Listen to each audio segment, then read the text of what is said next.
بسم الله الرحمن الرحيم. الحمد لله رب العالمين والصلاة والسلام على أشرف المرسلين سيدنا محمد وعلى آله وصحبه ومن تبعهم بإحسان إلى يوم الدين. Brothers and sisters, السلام عليكم ورحمة الله وبركاته.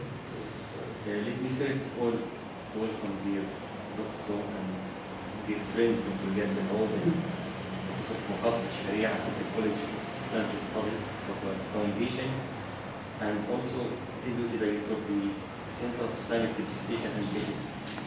Dr. Jasser, Auda, as you know him, is a founding member of the International Union for Muslim Scholars, headed by Sheikh Maqasid, and also he is the former founding director of the Maqasid Research Center in the Philosophy of Islamic Law in London.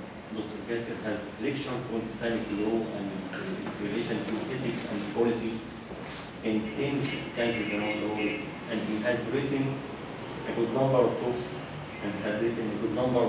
on Maqasid Ash-Shari and Islamic law, among which Maqasid Ash-Shari as philosophy of Islamic law, a system approach, and also between Sharia and politics, questioned in the post-revolution era. As for today course, it will be inshallah on Maqasid Ash-Shari with contemporary political applications. The program will consist of 2 sessions. The first one will be on Maqasid Ash-Shari, introducing Maqasid Ash-Shari, its historical development, definition, and other related topics that Dr. Jasser sees fit, inshallah. The second session will be the practical one, in which Dr. Jasser will deal with some contemporary political applications related to Maqasid Ash-Shari. The proposed time for Dr. Jasser is between 40 to 50 minutes in each session, after which the floor will be opened for your discussions and your views. Now it's my pleasure to give the floor to Dr. Jasser Auda to start the presentation on the first topic.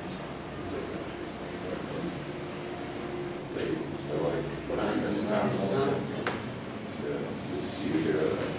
Speaking English, inshallah, as it's a pleasure to be here, and it's a pleasure to introduce this topic on Maqasid Ash-Shari, which is for me a very important topic. I think that Maqasid Ash-Shari is not advanced Islamic studies. Maqasid Ash-Shari is Islam 101. It is your entry to Islam. When you start to learn about Islam, after La ilaha illallah Muhammad Rasulullah, you should learn about the maqasid of Islam, the values, the objectives, the philosophy, if you wish, the ends, the goals of Islam. Because everything in Islam is actually contributing to one or another of Maqasid Ash-Shari. This is why Islam is there. This is why Allah subhanahu wa ta'ala revealed Islam subhanahu wa ta'ala. And therefore the topic of Maqasid is, for me, the most important topic after the topic of Tawheed, the oneness of Allah subhanahu wa ta'ala, in introducing Islam. Because you cannot introduce Islam without the meanings and the ethics, I'll talk about that, and the values and the principles behind Islam. Otherwise, you're introducing Islam from an angle that is a very partial angle. We have a problem in our da'wah methods in general, and in our application and understanding of Islam in general, is that oftentimes we approach Islam from a very specific angle and not from the whole picture. So we're like somebody who's describing a mountain by describing a tree on the mountain, or a rock on the mountain, or sometimes a worm that is on a tree, on the rock, somewhere on a river, on the mountain, but failing to see the mountain. And Sharia is like a mountain, and Maqasid Ash-Shari is the attributes and the description of that mountain, and the whole thing, kulliyat we call it, which is the universal descriptions and the universal values of Islam. Maqasid specifically, to give you an introduction, is related to the word qasd or maqsad or maqsad, which is a purpose, an objective, a goal of the Sharia. And this is something that has to do with the intent of Allah subhanahu wa ta'ala. Question, does Allah subhanahu wa ta'ala have intent? Yes, He does. I know that this is not exactly the usual Ash'ari kind of approach to it, but maybe I could, quickly outline an old philosophical debate between two major schools in the Islamic philosophy, the Ash'ari and the Mu'tazila. The Mu'tazilites, usually called the rationalists in English, and the Ash'ari or the Ash'arites. The Ash'arites believed that Allah subhanahu wa ta'ala's actions doesn't have objectives. أفعال الله ليست معللة بأغراض. That there is no objectives for Allah. Why? They said that somebody who has an objective is somebody who needs the objective. I do something because I need the outcome of it. And Allah subhanahu wa ta'ala doesn't need anything, so He does not have objectives.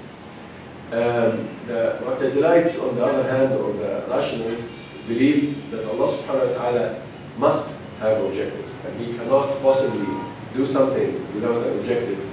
From their perspective, doing something without an objective is abath, is futility, is an act of futility. An act without a purpose is a futile act. And therefore, He cannot, subhanahu wa ta'ala, do something such as revealing the Sharia without having an objective from that Sharia. And then history tells us that Maturidites had a kind of middle way between the Ash'arites and the rationalists, the Mu'tazila, by saying that Allah subhanahu wa ta'ala has objectives, but not because He needs objectives, it's because He has objectives for our sake, for our maslahah. From out of His mercy subhanahu wa ta'ala, He sent the Sharia with objectives. And despite the fact that the Maturidites' approach is a minority approach, only some or majority of the Hanafis there, but I think that this approach is the approach that makes most sense. That Allah subhanahu wa ta'ala has objectives from the Sharia. He does not need the objectives. He does not have to do anything subhanahu wa ta'ala. He is not forced subhanahu wa ta'ala to anything. He subhanahu wa ta'ala is higher than that. لا يسأل عما يفعل وهم يسألون. Nobody can ask Allah subhanahu wa ta'ala why you do that. But there is a why for our sake. There is a why for the Sharia. There is a qaida or a basic rule in the Sharia that says وضع الشريعة لمصالح العباد. The Sharia is revealed for the sake of the people, for the sake of the common good. And this maslaha or good is defined in Islam according to maqasid. And that is why Maqasid Ash-Shari is very important, because Allah subhanahu wa ta'ala had revealed the Sharia for that sake. Good or maslaha is something that is debated in philosophy. The old Greek question, what is good? And people are saying, okay, what is good? Is good happiness? Is good pleasure? And then eventually, is good utility? What is utility? Is it material? Etc., etc. And all of these debates on what is good. Good in Islam is defined, the Arabic term is maslaha or maqsad, which is used interchangeably with maslaha in the books of usul, in the books of the Islamic theory of law. But then maslaha is defined according to Maqasid Ash-Shari, according to the objective of the Sharia. Maslaha is defined, or maqasid is defined in a number of ways. And these ways are known to the scholars by what's called induction. There is nothing in the Quran that says, يا أيها الذين آمنوا إن المقاصد خمس. Oh, you believe there are 5 maqasid for Islam, or 6. حفظ الدين والنفس والمال والعرض, or any. There is no verse that says the preservation of religion and mind and intellect and offspring. There is nothing like that. This is something that the scholars had almost an ijma' or consensus over by what's called istiqra'. Istiqra is induction, or in modern terms, like simple terms, survey. You survey everything in the Sharia and you come up with some objectives of the Sharia.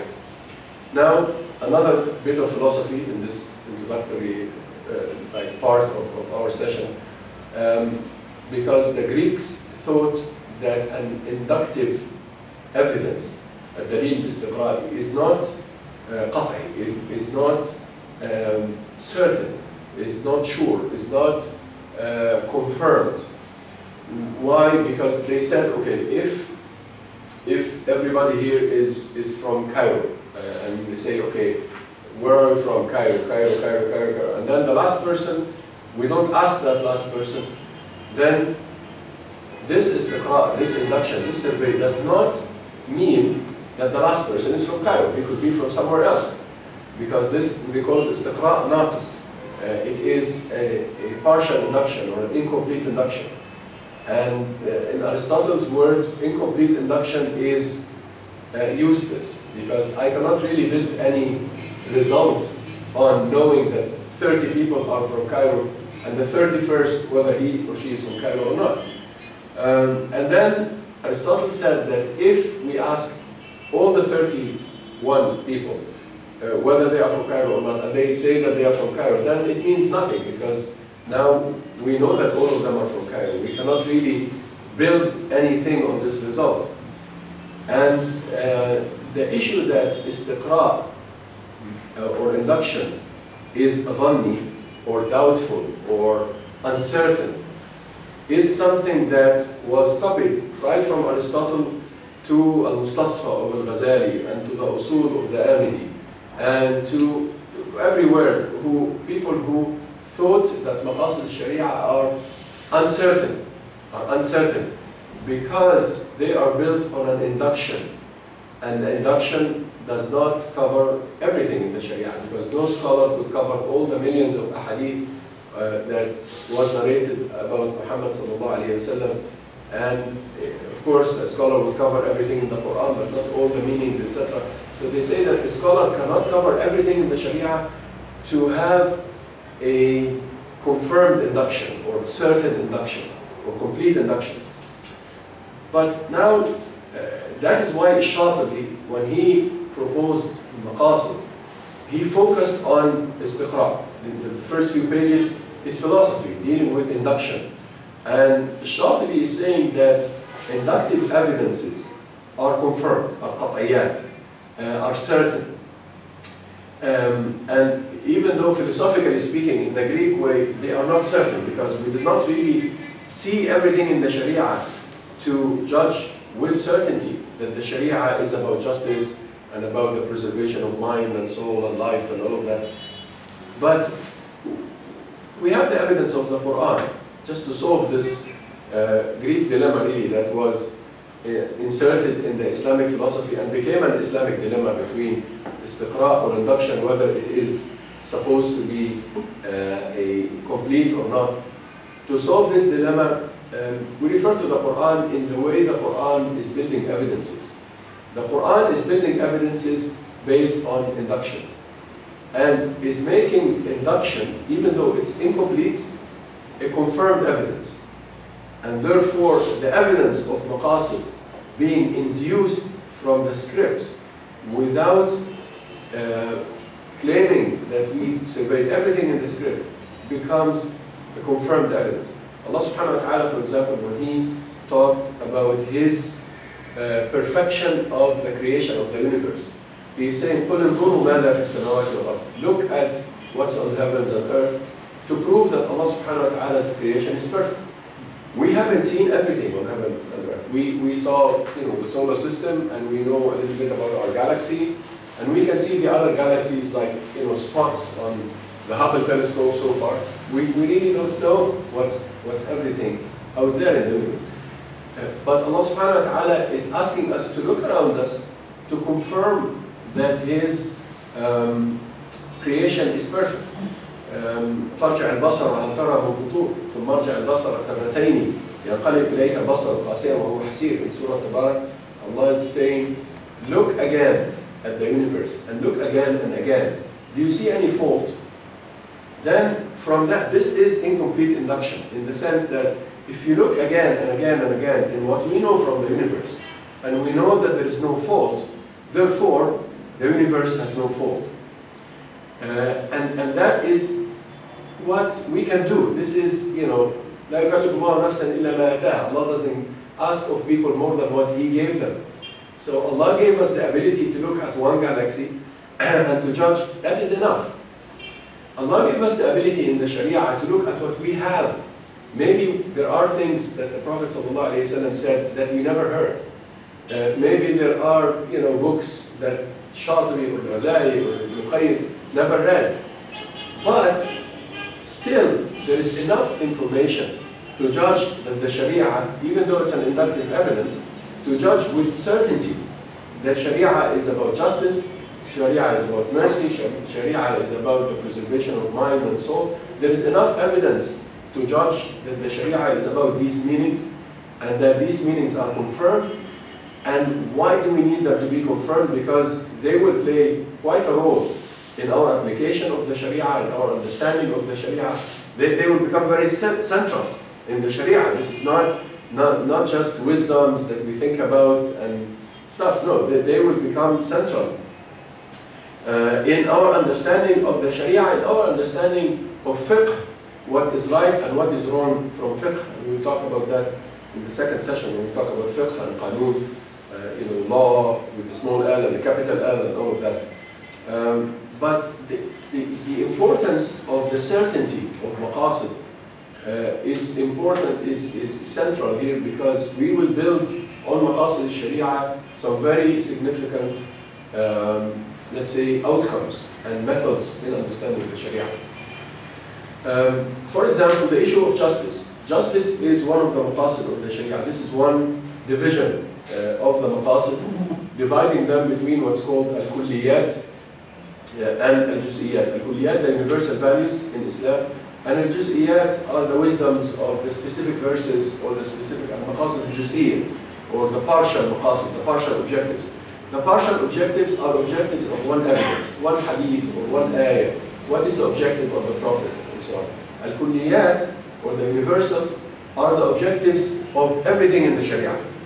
And al-kulliyat are very important because al-kulliyat govern al-juz'iyat. You know, the universals govern the partials.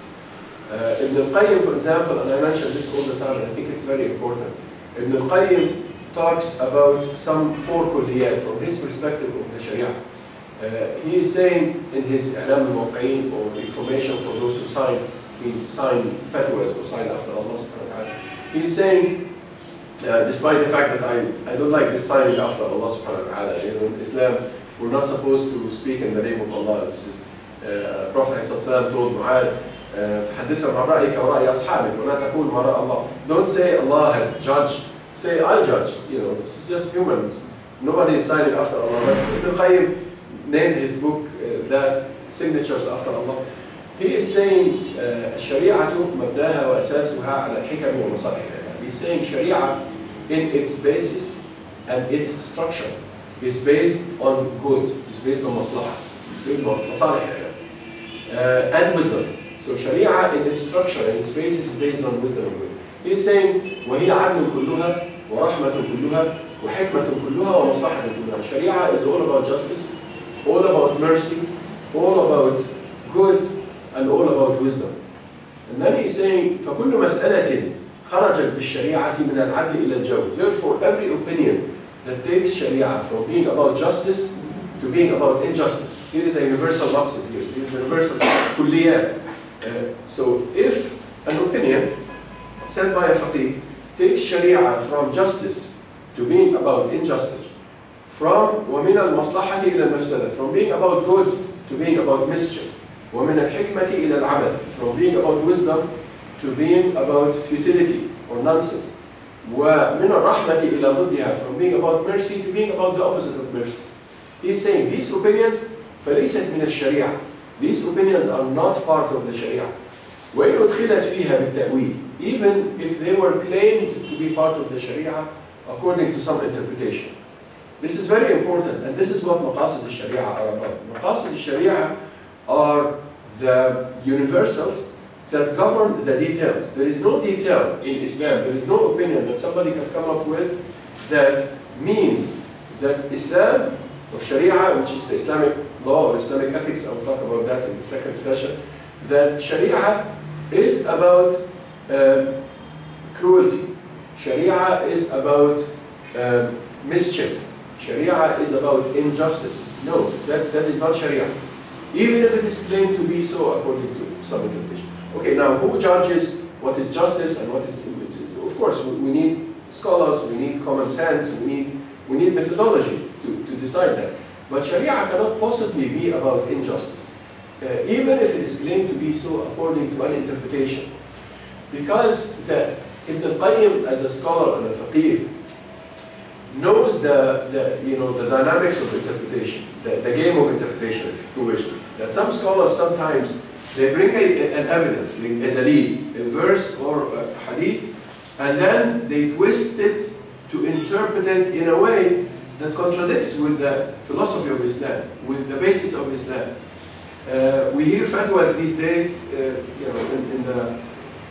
we talk about policies in the second session, but to give an example, about Syria, and we hear fatwas given by some scholars, with all respect to their scholarship, but their fatwas are not respected, because they say that if some people go out of their homes in peaceful demonstrations, that these people are committing suicide. Here is a fatwa that were given by some of the scholars, with some history in scholarship, unfortunately, that if you go out of your home to say, we need freedom, we need justice, and you are killed, then you are committed suicide. The scholar was asked, okay, the sniper kills the person. He said, no, the sniper is not the person who kills the other person. It is the demonstrator who kills himself or herself. This is suicide. Why? Because the Prophet ﷺ is saying, أَطَعْ أَمِيرَكَ وَإِنْ جَلَدَ ظَهْرَكَ وَأَخَذَ مَلَكَ. Obey your prince or obey your leader, even if he takes your money or lash your back. And this is very clear in what I'm trying to say, that now this is a fatwa that takes Sharia from being about justice to being about injustice through a wrong interpretation. Because the hadith could be true anyway. Well, the hadith cannot be proven for 100% it is true. It's a hadith that was narrated according to some narrators, and we don't know exactly the accuracy of that narration. But even if the narration is accurate, we don't know the context. And we have a problem, in fact, with all honesty, in many of the hadith, that the story is missing, the context is missing. So it's just a hadith is saying, obey your leader. Okay, in what context? What leader is the Prophet ﷺ talking about?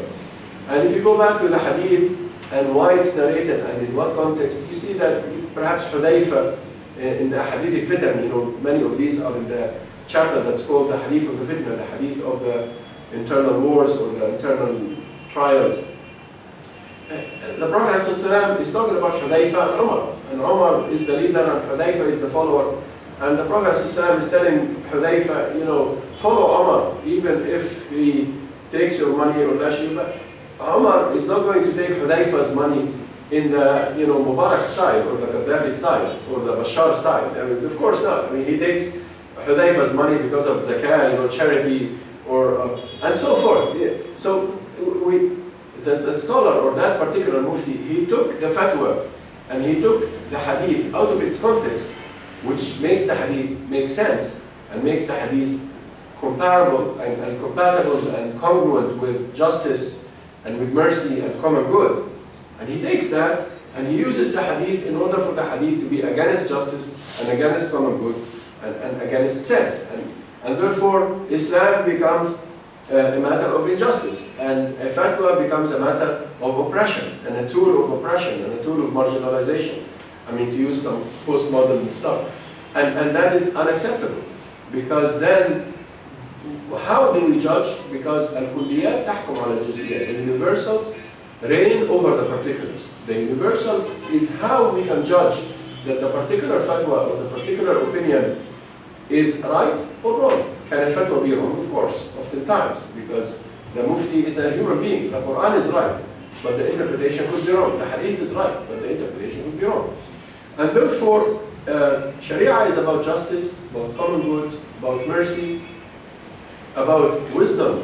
Oftentimes we hear fatwas that are not about wisdom, fatwas that are nonsense, that are about utility. And yes, it is a fatwa, but it is a silly fatwa, if you wish.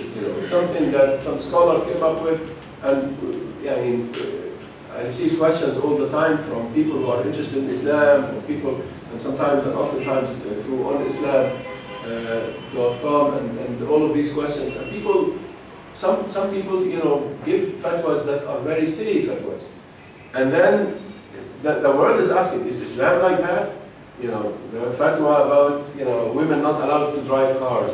Here is a fatwa that became a law even in some Muslim majority countries. And okay, now what is this fatwa?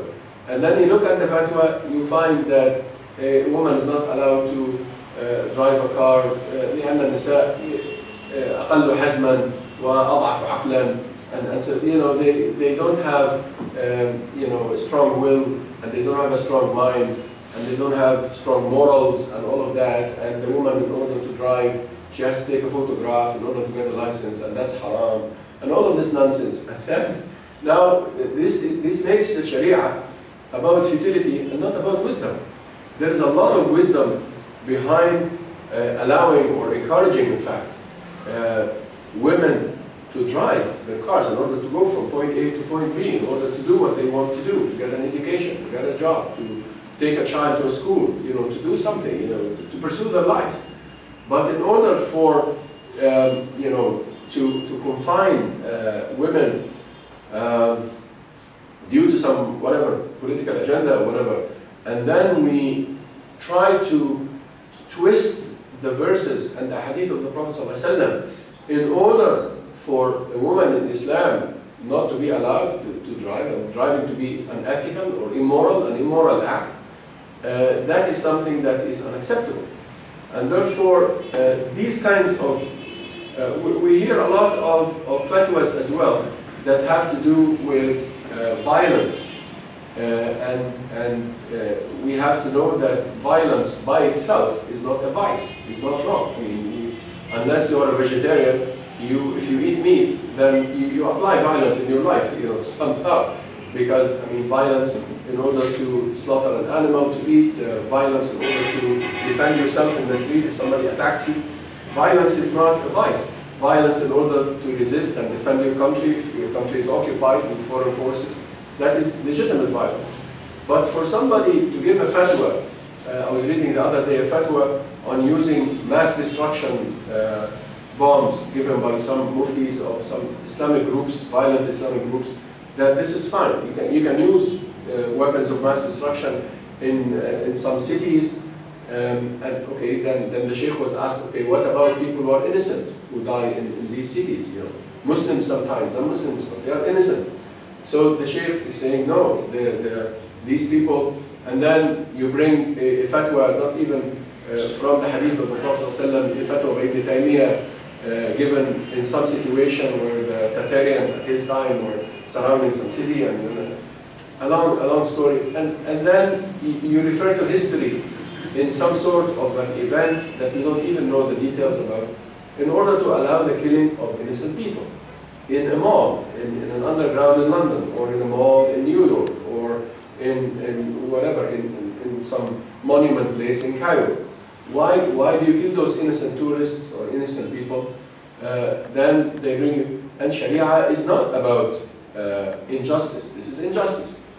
People who die without, and the preservation of life is one of the maqasid. I will explain that inshallah in my introduction now, whether for Muslims or non-Muslims.